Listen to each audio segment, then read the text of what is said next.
그래서 한국이랑 일본이 반도체 발전할 수밖에 없는 게 양질의 원료를 쉽게 얻을 수 있기 때문에 비교가 안 돼요. 참고로 대만도 화산 섬이잖아요, 거기.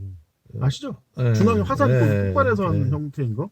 그래가지고 그래서 대만도 우리나라에서 차도 수입을 안 해가면은 생각보다 애소증이 많겠네. 네, 실리콘 고순도 실리콘을 얻기 가장 좋은 게 차돌. 우리나라에 많아서 그 얘기는 유명합니다. 네. 사실은 그래서 이게 사람들이 모르는 것 중에 하나가 이 중국 공포증이 있는 거예요. 서양 사람들이 생각보다. 나는 그 중국 공포증은 지금 확실히 뭐 확인된 건 아니지만 그 중국 공포증의 대명사가 뭐냐면 우주전쟁이라는 소설이 있습니다. 예, 우주전쟁. 세계대전을, 세계대전보다 더 엄청난 우주전쟁.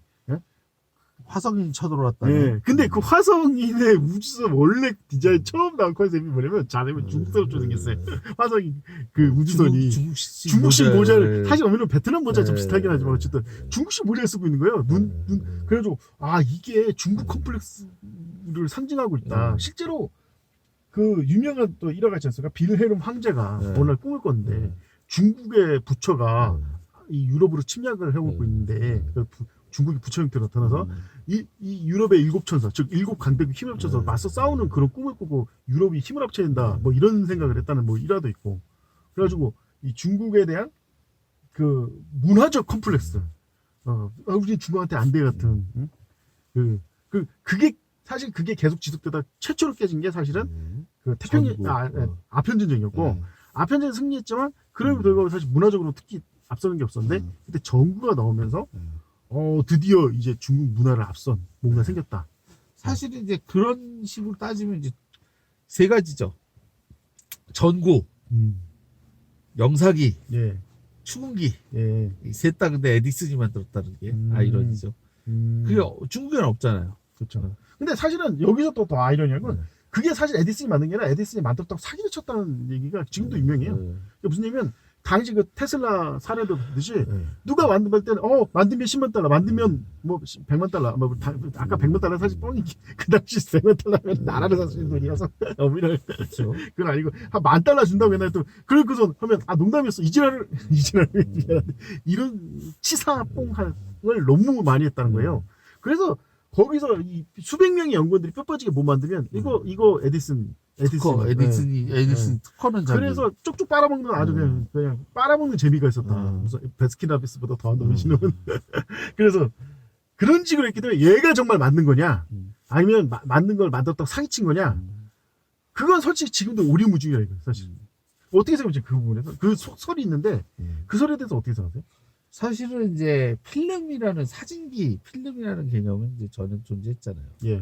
근데 이제 그걸 갖다가 이제 전기 모터랑 이런 걸 연결을 해서 기아에 물려가지고 연속으로 사진을 촬영하고 그 연속으로 인쇄해내는 그런 개념으로 사실은 조합을 해낸 거죠. 사진 뭐 이런 거는 이미 다 있었으니까. 그럼 의용이기 때문에 또 에디슨이 할 수밖에 하다? 그러니까 거기 그 밑에 일하는 직원들이 한 게 맞죠. 그 에디슨은 그냥 그런 발명 회사를 차려서 발명을 했고. 그러니까 제주는 에디슨이 혼자 천재가 아니에요, 사실은.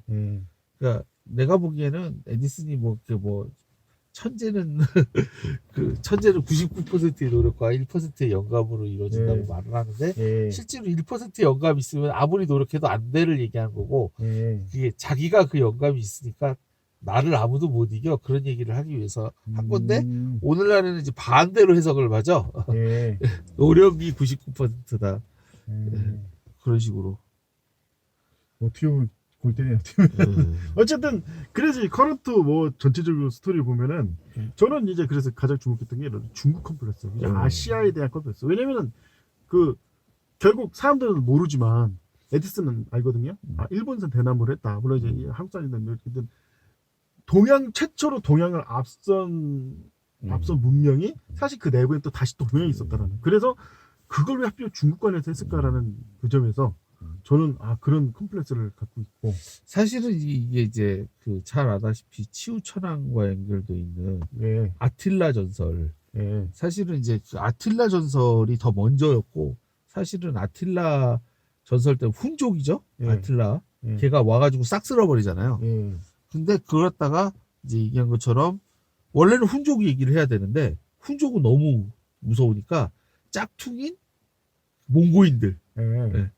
즉 뭐냐면 징기스칸 해가지고 얘가 이렇게 싹쓸이했다. 그래서 이제 얘기한 것처럼 동양에 있던 대군을 거스르고 와서 유럽을 싹쓸이하는 이런 것에 대한 두려움이나 공포가 근본적으로 있죠.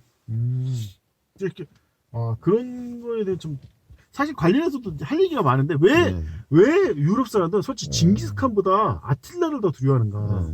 네? 물론 이제 아틸라가 훨씬 유럽 내부에 침략하고 유럽을 휩쓴 것도 있지만은 그 내막을 제가 연구했을 때 상당히 재미있고 충격적인 결론이 돌았죠. 그건 뭐 나중에 처지 다르게 하고 어쨌든 중요한 건 유럽은 아시아에 대한 근원적 공포가 있다. 그건 저는 그 알렉산더한테 시작됐던 거지만 특히 그 공포 중에 아이러니가 뭐가 있냐면 실크로드가 있어요. 도저히 실크로드의 그 실크를 어떻게 해보려고 했는데 그 실패했다. 참고로 그렇죠. 도자기 같은 경우에는 어느 정도 복제가 됐다는 거예요. 그래서 독일이 그 당시에 그 산업이 발전하고 돈을 많이 벌던 이유 중에 하나가 도자기를 복제를 성공해서 뭐 복제해봤자 뭐 그냥 주막사막 같은 걸 만들었겠지만 어쨌든 걔네 입장에서는 그걸 성공해서 그걸 대체하면서 어느 정도 많은 막대한 부를 얻었다. 뭐 그런 얘기도 있어요. 얘기를 보니까.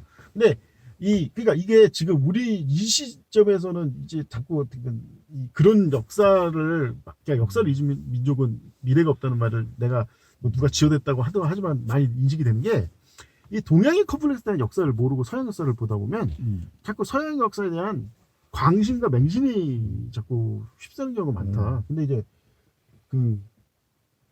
정작 그 역사 이 면면에 흐르는 동양의 컴플렉스 이런 걸 보면 아직도 그 컴플렉스의 굴레에서 벗어나지 못한 건 많이 느껴집니다. 이번에 사실 뭐 이번에 중국이 삽질하고 한심한짓 많이 하는 것도 있지만 러시아나 중국을 상대할 때 그 편협한 방식이나 시각 그런 것들을 보면 많이 느껴지고 그 커넥터에서 그런 걸 많이 볼 수 있대요. 제가 보기엔 커넥터.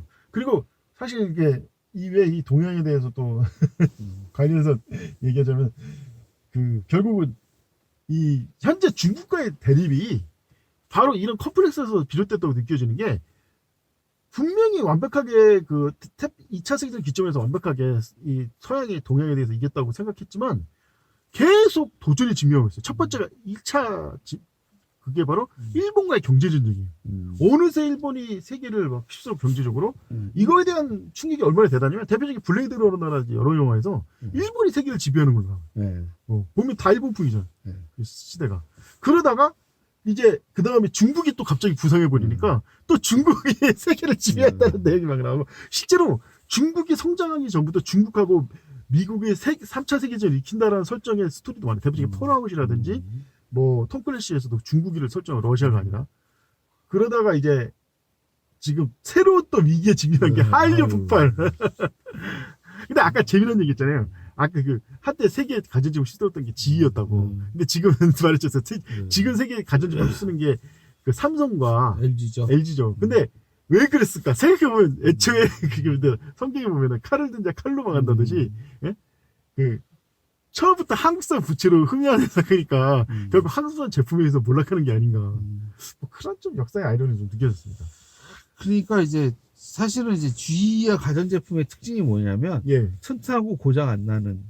근데 디자인은 무난한 정도가 아니라 아예 안 보는. 그러니까 대량 양산품. 그 개념이 사실은 아주 뚜렷했죠. 근데 이제 얘기한 것처럼 슬슬 디자인이 강조되고 기본적인 기능이야 다 하는 거고 이제는 보다 더 좋은 거, 좋은 마감, 인테리어 뭐 이런 쪽으로 넘어가면서 그 감각을 못 따라가는 거예요. GE가 너무 투박한 거예요. 이제 더 황당한 게 뭐냐면 GE는 그래서 GE 가전제품의 특징이 뭐냐면 알루미늄 은색 그대로예요.